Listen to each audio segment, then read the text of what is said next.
Mark, what was your reaction to this story?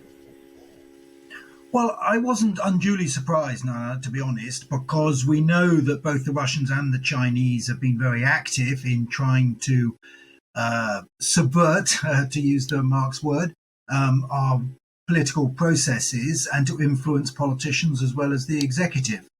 And I know that from time to time, the intelligence agencies have approached individual members of parliament to warn them that people that they are in contact with are in fact foreign agents of interest to the intelligence services. And I think that's what would have happened in this particular case. It wouldn't have been that Barry Gardner had gone to MI5. It would have been that MI5 would have gone to Barry Gardner to say, do you realize that this woman, Christine Lee, is closely associated with the Chinese government? In your view, how much of a threat does China actually pose to Western security? Well, the bigger threat is still Russia. Russia poses a military threat in the way that China doesn't. We see what Russia is threatening to do in eastern Ukraine, has already done in eastern Ukraine, and Russia is daily testing our air and sea defenses.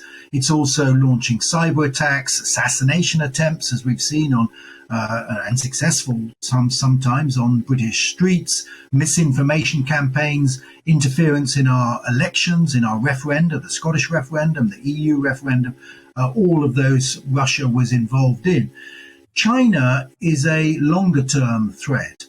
They are using other methods. Yes, they are still hacking computers, stealing industrial secrets, etc., but they're using more soft power than the Russians, looking to fund universities. A lot of universities are now taking money from China to set up sort of China professorships, all of which is designed, as is the influence of Parliament, to suppress debate about human rights abuses in China, about what China's doing in Hong Kong and the South China Sea. So they're sort of buying influence or wanting to buy influence to moderate views of what the Chinese government are doing.